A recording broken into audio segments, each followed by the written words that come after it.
Like, I guess maybe we'll watch a video. I guess we'll check out this King of Microrhythm thing. Okay, let's check this out. King of Microrhythm. You could call it hacking. You can hack tools. A big part of creativity is using stuff in ways it was never intended to be used. You could call it hacking. You can hack tools, objects, working... Bro, I was reading some of the Diddy stuff and I was like, this is crazy, dude. Like, I only started reading the beginning of it and it was just like he a bunch of people. It was just wow. I was shocked. It started off very strong. Methods, concepts, ideas, often ending up fundamentally rethinking how something works or what it actually is. Take, for example, the musical element of rhythm. If I asked my classical music friends who's the most creative... Are these your classical music friends? Because I'm going to be honest, I want to stay very far away from these people. They look like the most hipster pretentious fuckers ever. Just, if I'm being honest here. I want to stay far away from these people, dude. Rhythmic innovator of recent times. I'm not asking them, I'm asking them, can I get out of here? Where is the nearest exit? That's what I'm asking them. Some might talk about Steve Reich for the way he hacked into African polyrhythms and I hate the influence of Dilla on beats in 2024. Most of you dudes need to quantize your It depends, man. used them to build the foundations of what we now call minimalism. Some might say somebody like Thomas Adès for the way he hacked time signatures, using them in ways that they were never really intended, with time signatures like 4/6. He looks fucking psychotic right there, dude. He looks like the type of guy who would play in 4/6, you know? Others might suggest Conlon Nancaro for the way he hacked the famously bourgeois instrument of the player piano and used it to create devilishly fast and complex rhythms. But I want to offer up a new candidate for the list. Sometimes I feel like people just do like way crazier shit than they need to in music. Like, it's like, do we really need this? Do we need music in 4/6? Like, I feel like you're just doing it for the sake of it, you know? I don't know. And that name is James DeWitt Yancey, better known as J Dilla. Dilla was a hip-hop producer and beatmaker from Detroit who had a very short career and no mainstream hits under his own name before his untimely death in 2006 from a rare blood disease. For those who know him, he's revered for his famously wonky or out-of-kilter or drunk-sounding rhythms. But I think he deserves... I mean, are they that wonky sounding? I don't think it's that wonky sounding. Maybe my ears are just used to it at this point, but I don't know. It really feel like he's overselling it there. Credit for hacking... Yes, we need people doing shit in music for the sake of doing it. Okay. Yeah, I mean, I guess I could see that. Like, it's good for the experimentation, I guess. But because I feel like with weird like time signatures and whatnot, like I just hate when it doesn't sound natural, right? Like the one thing I like about Tool's music that I think a lot of people that like them appreciate them for is that they can do odd time signatures but not make it sound fucked up. Like it actually sounds natural still, you know? Not just the drum machine, but the very fundamentals of musical rhythm itself.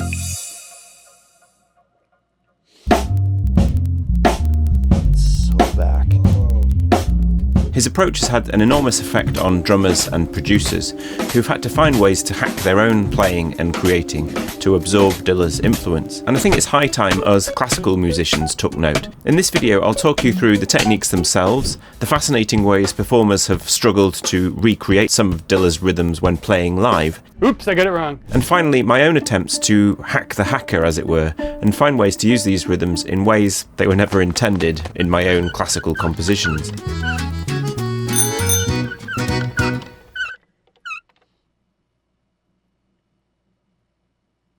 All music begins with the second event. That's what Dan Charnas says in his fantastic book on Dilla called Dilla Time. Hit a drum once and you have a single note in space, but hit it again and you've started a process of expectation and anticipation that forms the heart of music making. You've suggested or implied an underlying pulse. Once the pulse is established, there's a further implication, which is the subdivision of the pulse, a kind of grid of possibilities within the pulse. It's kind of strange that this level of music doesn't really have a name. Subdivision is sort of what it does rather than what it is, but there are various ways to subdivide up a pulse. We're used to subdivisions of 3 or 4, but there's no reason they can't be 5 or 7. Dilla. The Dilla tag over this right now, and that's Dilla time. Some music allows the grid a lot of flexibility, so the speed of those subdivisions fluctuates. In classical music, this is known as rubato. Other Mew and trap hi-hats. kinds of music stretch the pulse into longer and shorter units, like the I get what he's doing right now. It's just interesting how we're hearing it. This is my fave Dilla beat. Yeah, exactly. swing in No, I get what he's doing right now. It's just, it's interesting hearing the subdivisions, like every note of the subdivision like this. jazz. In some music, most of the notes of the grid are sounded out, but in a lot of music, they're only implied. The rhythm of a piece often emerges by selecting patterns that run over the top of that silent background grid. But in pretty much all music before Dilla, the underlying assumption is that all players playing together are using the same underlying subdivision, the same grid. If everyone's swinging, they're all swinging together.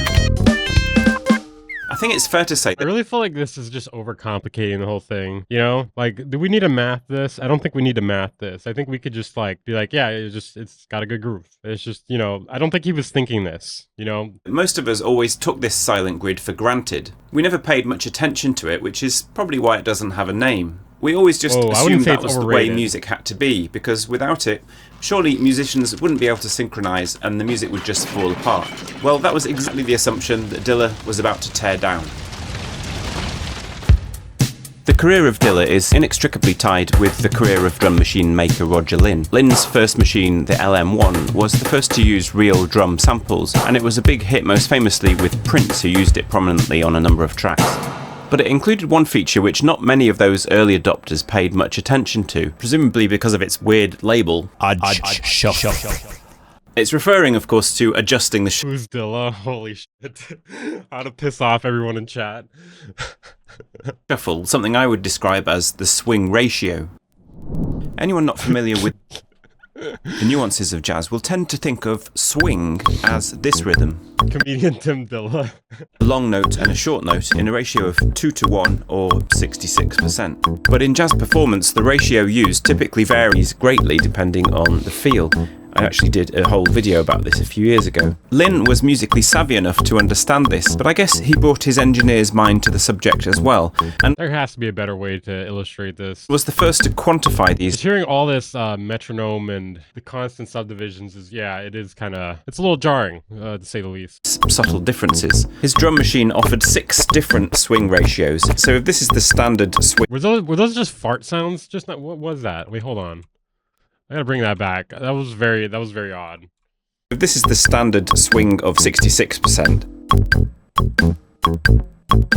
this is around 60, and this is around 54. So as I said, most early users of drum machines ignored this feature, either because they didn't understand the button, or because shuffle and swing just seemed a bit old-fashioned amidst the hard, straight-ahead beats of the 80s. But using Linn's later machine, the MPC 3000, Dilla became one of the first to adjust the shuffle, somewhere no one had thought to use it before, in hip-hop. That effect was out of nowhere. What the hell? Hip hop.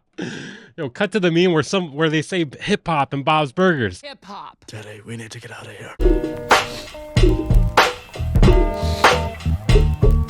This is I think this is all stupid, but this is the best way to explain the swing rhythm to people who don't feel music. True. from one of Dilla's early beat tapes. Making beats for other artists was Dilla's main form of creation. Just for a second, let me explain for those of you not familiar with hip-hop or modern R&B. A beat here is not a music theory term, but refers to the instrumental or rhythmic backbone of a track as distinct from a full song. A beat usually consists of a combination of drum patterns, bass lines, and maybe some harmonic elements, but without the inclusion of vocals or lyrics. The beat serves as a foundation over which artists rap or sing, but nevertheless it can get a little confusing sometimes, so here are the main beats of this beat. A straight hi-hat would fall here, but you can just about see it falls one line later, or about a 16th of a beat, which makes this a swing ratio of about 56%.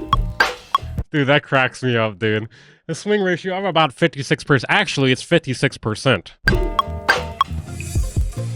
Another way you could achieve this effect on the MPC 3000 was by note shifting. The machine gave you the ability to nudge individual notes by microscopic... Was Dilla a theory nerd, or did he just like the way it sounded? Bro, I don't think it was this complicated to him. I think it was just like, yeah, I could nod my head to this. Like, I think it was just like that. I don't think it was like, mounts well, the subdivision, we do this again subdivision with the hi-hat. A feature that went almost untouched for several years after the launch of the machine, until Dilla arrived. I suspect it was mainly put there by Linn to allow people to correct notes that they'd manually inputted, but no one had thought to use it as a creative tool. And Dilla applied this shift effect not just to the swing, but to other aspects of the beat. Here's a standard hip-hop beat with the kick on the 1 and the snare on the 3. The most common form of shifting Dilla used was to move the snare hit slightly early. The specific amount varied from track to track, and it's interesting to compare the feel. Here the snare's about a 16th of a beat, or a 64th note early.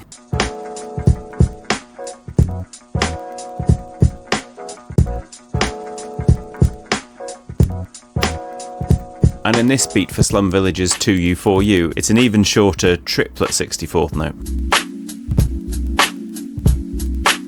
It's worth acknowledging that these are minuscule differences, and it can be difficult to pick them out. These are rhythms that are felt more than they are heard directly. Even if you can't consciously hear that the beat is early, you can probably sense something about the feel, that it's laid back, cool, or just has some slight attitude that you can't quite put your finger on. Shifting individual It's got some attitude. This beat's got some attitude. Items like this didn't just apply to the drums, it could be applied to other elements of the beat, like the keys or the bass. Listen here to how the bass drags behind the beat.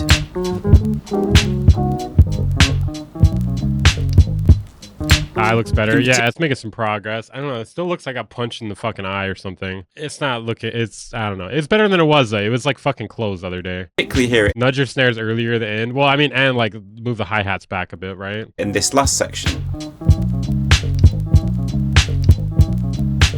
Or listen to the keyboard chords Like, this just makes me want to take in some Dilla beats into like Ableton and then look at it myself. Like, that's all this is so far. That's what it's doing for me. here, which sometimes come just before the beat and sometimes just after. What the hell? I'm guessing this got claimed. And one of Dilla's great inventions was to apply this shift consistently to one entire element. For example, shifting the Yeah, my kid accidentally poked me in the eye. entire hi-hat Not even poked, like scratched. pattern. This example from the posthumous Motor City album is particularly I'm getting a little bored. Yeah, I'm getting a little bored of this too. interesting. I mean, I am appreciating like the breakdowns of the actual beats, but some of the other stuff is kind of... The cello here is shifted a 30-second note relative to the drums. Now, if I was trying to notate this beat for real instruments, it would look something like this. It sounds like garbage when he did it, dude. And if you gave that to a cellist to perform, I think they'd probably laugh in your face. We need more drama. Watch BWB. He's not engaging with it anymore. But before we get into more about recreating these kind of rhythms with live players, we need to get to some of the most radical dismantling of that unified subdivision grid. We've talked about changes to the swing ratio I think he has liver disease. Who, me? and about different ways of shifting an element of the grid. But an unexpected and frankly unrequested feature of the MPC was that you could adjust swing ratios on different parts of the same beat. I doubt very much whether Linn considered the musical implications of making simultaneous independent swing ratios a possibility, because as we've seen on his machines, even adding the shuffle on a global level What the... Dude, that random effect. was a relatively underused feature. Instead, I think this was one of those creative hacks. Dilla used a quirk of the system and turned it into a creative feature. For example, check out this keyboard chord, which is on a swung offbeat. Yeah, I feel that. You can't help but bop when a Dilla beat's playing. I agree. Played by itself like that, it reminds me a little bit of Michael Jackson's The Way You Make Me Feel.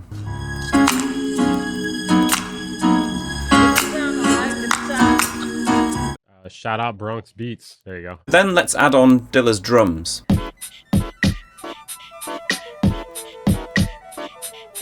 The result is a shocking clash between the straight drums and the swing syncopation on the keyboard. Swung keyboard. I mean, I feel like the real takeaway from this is you don't need to fucking analyze it. Just, I don't know. Yeah, no, I'm gonna do it. I think I'm gonna do a W&N tonight. I think hopefully there's enough news. And I haven't been doing videos because of my fucking eye. I actually recorded one, but I ended up not putting it out. Straight drums. And now both together. But yeah, what I'm saying though is like there's no point in analyzing all this because it's like different every time. Like it's just a matter of feeling when it's, feeling when it gives you that head nod.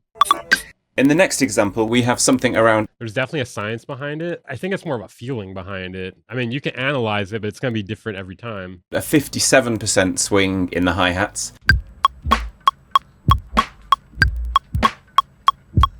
Against a triplet or sextuplet swing on the guitar. Dude, at least turn the fucking metronome down, man. What is with your eye? I got fucking scratched in the eye by my kid. And it was a lot worse a few days ago. Still not all the way better. So it's kind of... Dude, at least just turn the metronome down. Bro, if you turn the metronome down, it wouldn't be so fucking jarring. a 6 against 7.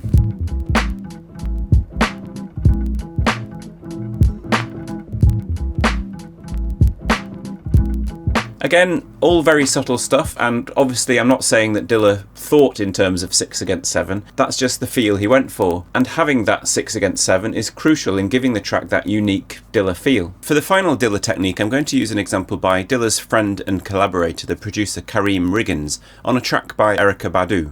So although it's not Dilla's production, it's very much in his style and just a really clear example. I tried to use a clip of the original, but the video kept getting blocked, so I had to recreate it here.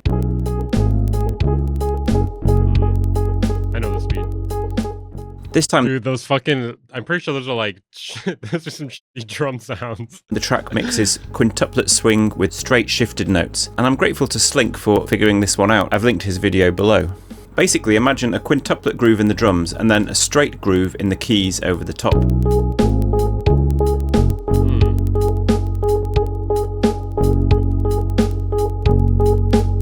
Now shift that straight groove slightly to the right. In fact, shift it just enough so that every other note actually lines up with the second note of the quintuplet groove.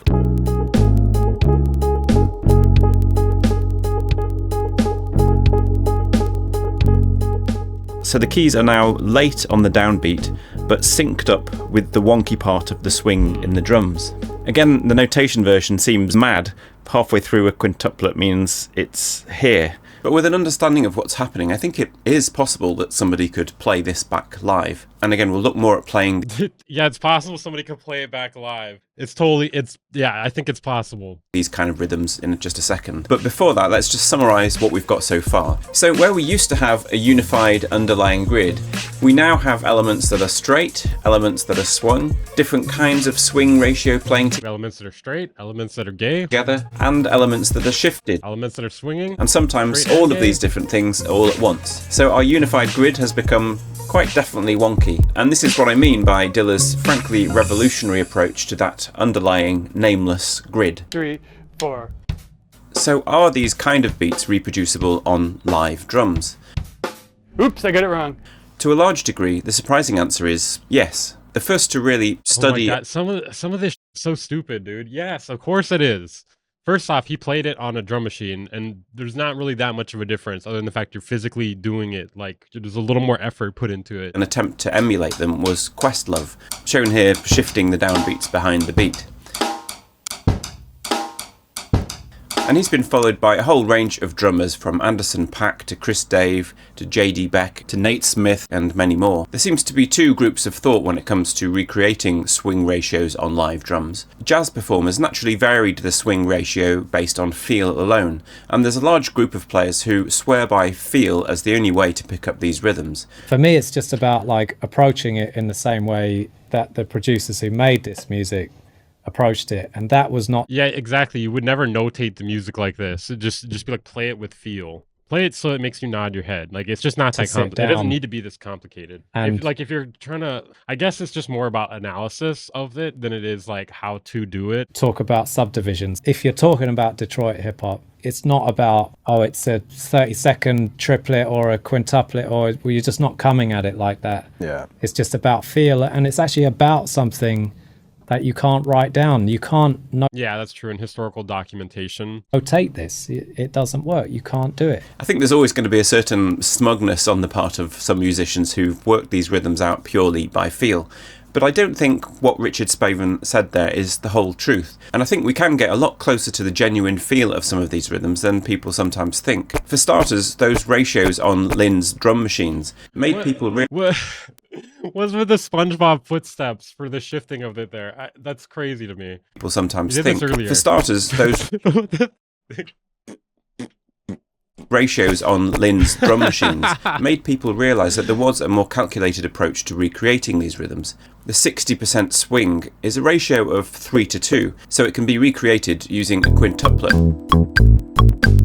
Depending on the speed, it is possible to think of fast subdivisions of 3 and 2 to help catch the feel. Videos on how to play quintuplet grooves are all over YouTube, so it's clearly a popular approach. Another one is the ratio of 4:3, or a septuplet groove. This is the equivalent to about 50. Wait, I'm on a live video. I was just trying to find a Weird Beats 2 video to watch in the background. You're probably not the first, man. You're probably not the first. 57% swung. Yeah, this is the nerdiest video ever. This is the nerdiest music video ever, I think. I don't get it either, dude. The Squidward ass button sound. Feel is also the approach for many when it comes to note shifting. As we saw, many of the ways the snare drums were shifted were the tiniest of fractions, so thinking of it in terms of notation or calculation is pretty tricky. There is, however, one trick that makes it a little easier: bouncing the shifted note off another one. Yes, Lord! Here's Anderson .Paak in his Tiny Desk concert. Yes, Lord! The hi-hat here is straight, but the snare is bounced into it a little early. If I was notating this, I would probably put the snare as a grace note to the hi-hat. It's just unusual because the grace note is louder and more important than the main note. Flam is a drummer's term for a grace note that runs into the main note, and I've sometimes heard this way of playing as an inverted flam, because it's the main note that comes first, followed by the weaker note that arrives on the beat.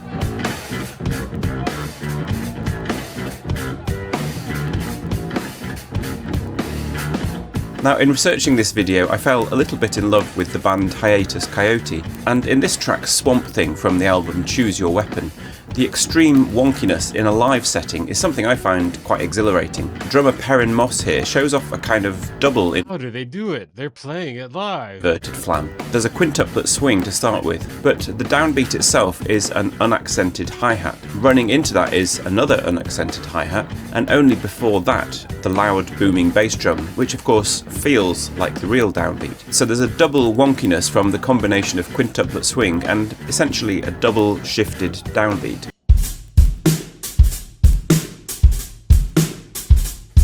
And the real intention of this is hammered home by the bassist Man discovers live music. Paul Bender, who somehow manages to sync up his playing with those wonky drum downbeats. I think he's using a similar technique of playing a less important, quieter note on the actual. I think he's using a similar feeling of a similar technique of feeling. I believe they call it feeling.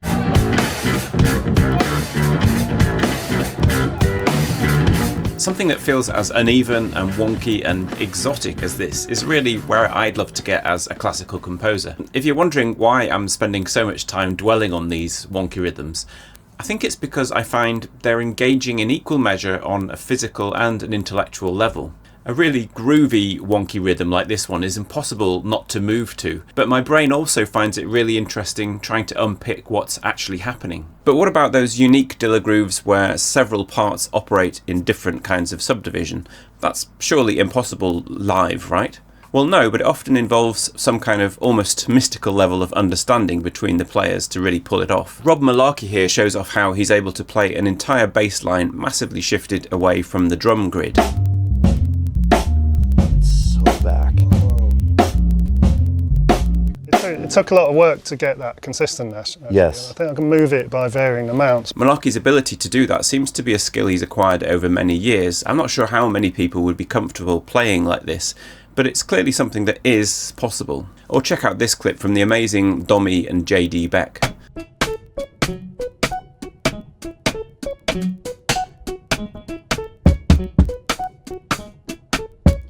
Dude, the way she's moving her fingers is so bizarre.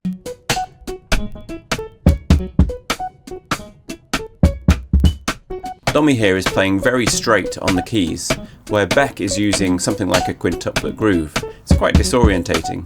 And almost the most impressive rhythmic achievement here is Dommy's ability to keep dead straight despite what's happening in the drums. I don't really want to use this word, but White people recreate Dilla. the pair just have a remarkable rhythmic synergy that must have been cultivated over years. White people renovating houses. Here's another example where they're sort of time shifted from one another in a very Dilla-esque style.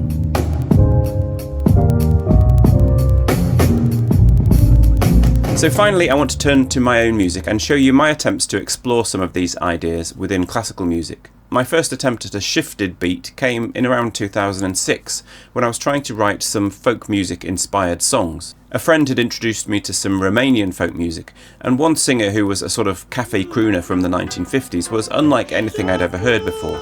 His name was Donna Dimitri Siminica.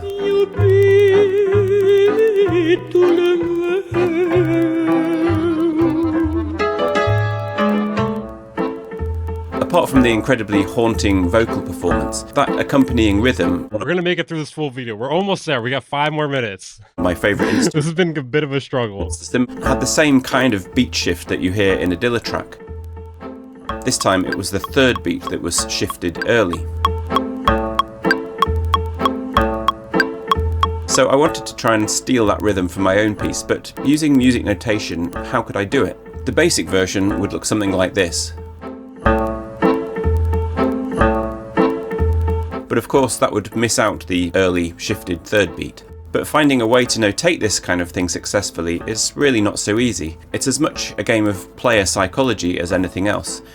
You could write it as a small tuplet tied to the main note, something like this. Or the same but as an unmeasured grace note. The risk with both of these, I felt, was you'd be in danger of the player For real, just use groove pull, bro. sort of lurching to catch the early beat, so it wouldn't have the sort of Has anyone ever like split the stems on Dilla songs and then put those into like each on their own groove and then mix and match them to their beats? Like apply like the drum groove or something to your drums and then apply like the keyboard to your keyboard. Hey, we don't need to watch this video anymore. That's all I'm saying. naturally lazy feel that the original does. In the end, my approach when I tried to recreate this rhythm in my own piece was simply to add a little note saying, play the third beat a fraction early. It seemed to work okay, but it's a perfect little Has anyone ever done that though? Because I feel like that's a cheat code to like get infinite feel right there. Just split the stems on all his tracks, and then have it turn into a groove in Ableton for each track, and then just save them all in your groove pool, and then just use them. example of the challenge of getting this kind of rhythm down in notation form. I kind of want to do that. I might do that. I mean, I don't know if I'm going to use it all the time. That might be good sometimes if you're just like, well, this needs a little feeling. We need to inject a little feeling here.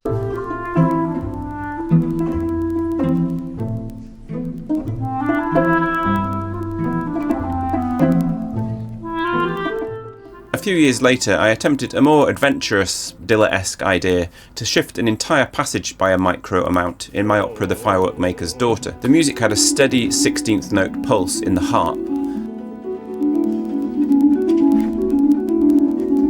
and I wanted this quarter note pattern on the glockenspiel, but to delay it just slightly throughout. I knew it would be pretty much impossible using traditional approaches to find a way to notate this so that it could be played back. So a bit like in that Anderson .Paak example where the early snare uses the less important hi-hat as a sort of anchor, I asked the percussionist to play a silent hit on the beat every quarter note by hitting something that didn't make any noise like a bit of tablecloth, and then play the actual sounding note on the glockenspiel just after that.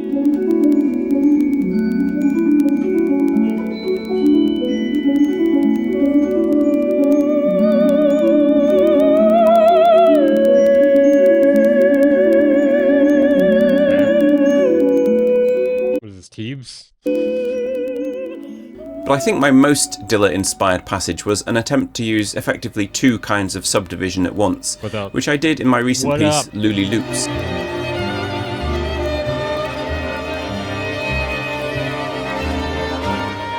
And check out my video on vaporwave in classical music if you want to hear more about that piece. Somehow I want to know. It's like morbid curiosity or something. I want to know. I need to see that classical vaporwave video. I'm not even enjoying. Like, I'm enjoying this video somewhat. But I also can't wait for it to end. But I also want to know what that classical vaporwave video is over there. I wanted to effectively use a quintuplet and septuplet swing simultaneously. Are you sure? I mean, it's just morbid curiosity, dude. Yeah, that thumbnail does go hard. The upper part has this septuplet pattern. And I asked Ryszard Groblewski from the Zurich Chamber Orchestra, who were performing the piece, to demonstrate it for me. The video's better than this one? Okay. Bigfoot was more enjoyable. Against this 7, I had the cellos play this quintuplet pattern.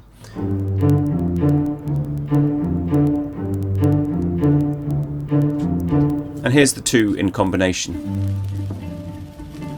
Holy shit, that vinyl crackle though. Who's playing the vinyl crackle?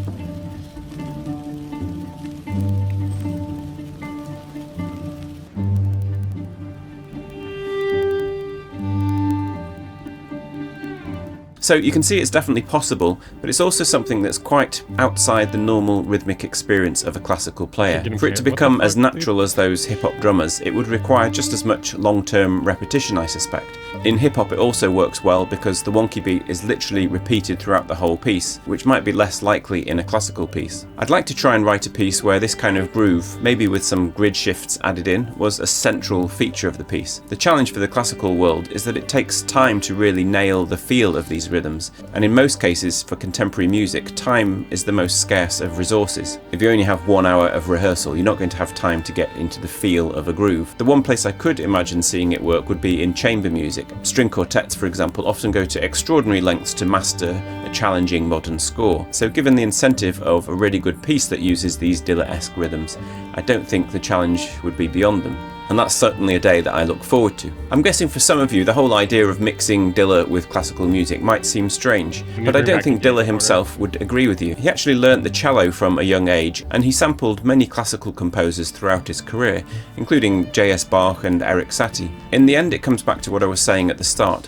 One of the most creative things you can do is take something and put it in a context it was never designed for. The result will certainly be unexpected, and it might just be the next big thing. As always, thanks to my patrons on Patreon for support. Okay, that was a pretty cool video. Sadly, I got to end the stream. Press the like button if you have not. If you press the like button, I will make a video analyzing your beats and in extremely autistic detail just like this. If you want to support the channel, consider joining my Patreon and becoming a channel member. You get access to exclusive content as well as other goodies. Join my Discord if you haven't. It's all linked down below. But thank you guys for tuning in. It's been fun.